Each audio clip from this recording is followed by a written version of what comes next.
दोस्तों, एनवीएन में आपका स्वागत है। आज हम लॉकडाउन में क्या खोया क्या पाया इसकी चर्चा करेंगे।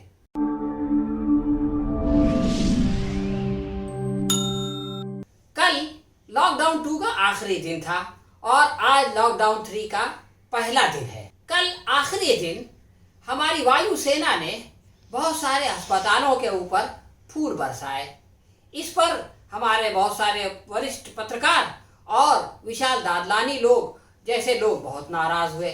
उन्होंने कहा कि ये किस चीज़ का जश्न मनाया जा रहा है, लेकिन मैं उनसे सहमत नहीं हूँ।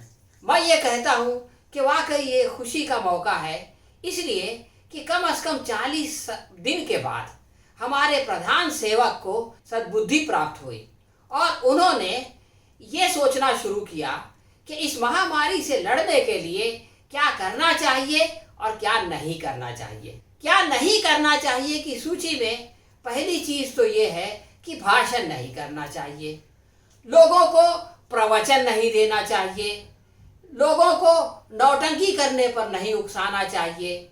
इस मर्तबा उन्होंने ऐसा कुछ नहीं किया, बल्कि वो लॉकडाउन 3 का अनाउंसमेंट करने के लिए भी लोगों के सामने नहीं आए।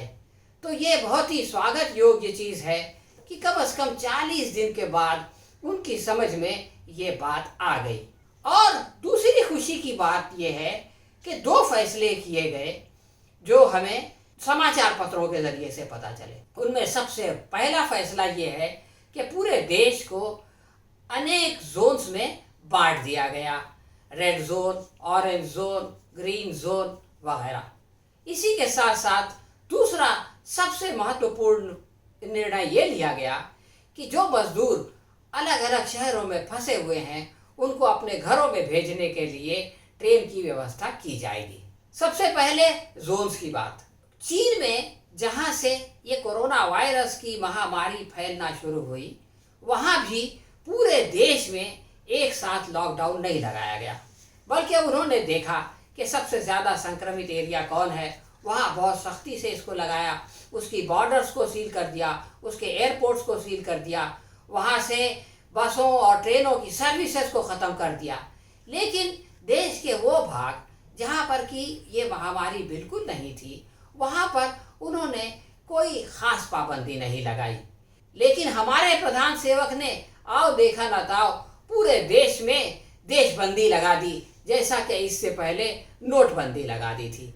उन्होंने ये नहीं सोचा कि इसकी वजह से तालियां तो बजेंगी, थालियां तो पिटेंगी, दिए तो जलेंगे, लेकिन उन हजारों लाखों मजदूरों का क्या होगा जो कि बड़े बड़े शहरों में फंस जाएंगे। तो ये एक अजीबोगरीब निर्णय था जिसने इस देश के करोड़ों लोगों को मुश्किल में डाल दिया। अब 40 दिन के बाद ये फैसला हुआ है कि जो रेड जोन है वहाँ पर कौन कौन सी सहूलत दी जाएगी और ग्रीन जोन में क्या क्या काम होंगे। भारत की बहुत सारे उद्योग ऑरेंज और ग्रीन जोन में हैं, उनमें लॉकडाउन की कोई ज़रूरत ही नहीं थी, लेकिन ये कि लॉकडाउन लगा दिया गया और पूरे देश को एक बहुत बड़े आर्थिक संकट में डाल दिया गया। अब आइए उन श्रमिकों की बात करें जो कि मुख्तलिफ बड़े शहरों में फंसे हुए थे। 24 तारीख को जब हमारे प्रधान सेवक ने लॉकडाउन का अनाउंसमेंट किया तो उस वक्त पूरे देश में केवल 571 लोग संक्रमित थे, यानी 571 केस सामने आए थे। जब दूसरा लॉकडाउन ख़त्म हुआ तो उस वक्त ये संख्या बढ़कर 42,533 तक पहुंच गई थी, यानी इसमें 42,000 लोगों की वृद्धि हुई।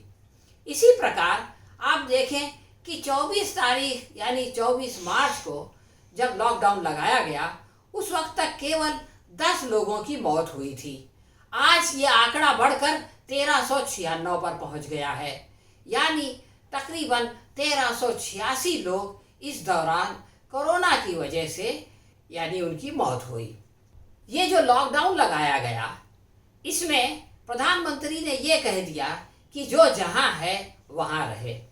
शहरों में रहने वाले 2 प्रकार के लोग हैं, एक तो वो जिनका के घर बार शहर में ही है और दूसरे वो कि जो मजदूरी करने के लिए पेट पालने के लिए शहरों में आते हैं, लेकिन उनका घर गांव देहात में है।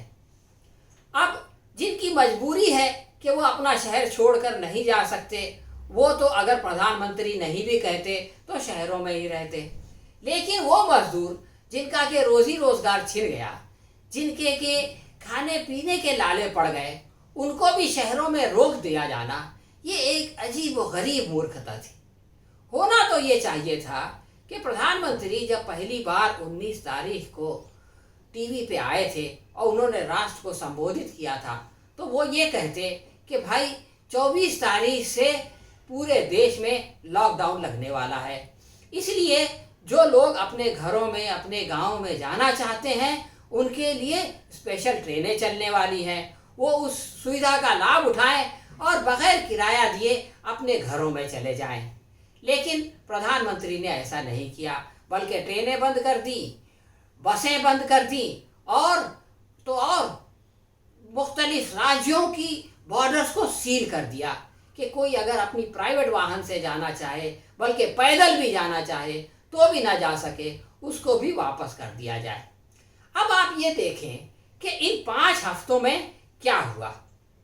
5 हफ्तों में 5 बड़े शहरों को लीजिए।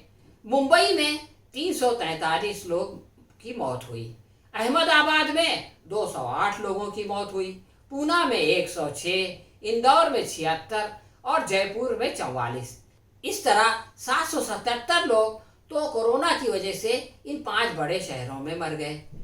और इनकी संख्या अगर आप टोटल से तुलना करें तो 1396 में 56% बनती है, यानी 5 बड़े शहरों में 56% लोग कोरोना से मर गए। अब जो लोग इन शहरों से निकलकर उन देहातों में जाना चाहते थे जहाँ के कोरोना नहीं फैला, उनको जबरदस्ती शहरों में रखा गया। उनमें से कई लोग भुखमरी का शिकार हुए, कई लोगों ने पैदल जाने का इरादा किया और रास्ते में वो भूख से उन्होंने दम तोड़ दिया। तो आखिर इन लोगों की मौत के लिए कौन जिम्मेदार है? किसने उन लोगों को मजबूर किया कि वो अपने सेफ इलाकों में जाने के बजाय अनसेफ इलाकों में ज़बरदस्ती रुके रहें और मुख्तलिफ़ किस्म की मुसीबतें झेलते रहें? इसके लिए पूर्ण रूप से सरकार जिम्मेदार है, सरकार का एक गलत निर्णय जिम्मेदार है। इन मजदूरों को अपने गांव में भेजने का फैसला भी अपनी इच्छा से नहीं किया गया। कुछ लोग सुप्रीम कोर्ट में चले गए, उन्होंने कहा कि सरकार को इस बात का अधिकार किसने दिया कि वो लोगों को अपने घरों पे जाने से रोके। सुप्रीम कोर्ट ने सरकार को नोटिस दे दिया कि वो बताए कि वो लोगों को अपने घर क्यों नहीं जाने दे रही है। इस दबाव के कारण सरकार ने ये फैसला किया कि इन लोगों को अपने घर भेजा जाएगा। और पहले तो ये कहा कि ट्रेनें नहीं चलेंगी बल्कि बसों के द्वारा भेजा जाएगा। ये अजीब व गरीब बेवकूफ़ी का फैसला था। लेकिन फिर इनकी समझ में आया कि हज़ारों बसों को सड़कों पे दौड़ाने से अच्छा है कि ट्रेनें चलाई जाएं, और फिर ट्रेन चलाने का फैसला तो कर दिया। लेकिन अब इन्होंने कहा कि उन तमाम यात्रियों से जो कि इन ट्रेनों से फ़ायदा उठाएंगे उनसे किराया वसूल किया जाएगा और 50 रुपया एक्स्ट्रा लिया जाएगा। ये अजीब व गरीब बात है कि वो मजदूर बेचारे जिनके पास 2-4 दिन, 6 दिन, 1 हफ्ते की जमा पूंजी होती है, वो तो कब की ख़त्म हो गई। वो पिछले 1 महीने से किसी तरह इससे उससे मांग कर अपना पेट भर रहे हैं। उनसे आप कह रहे हैं कि किराया दीजिए और किराया भी अधिक दीजिए।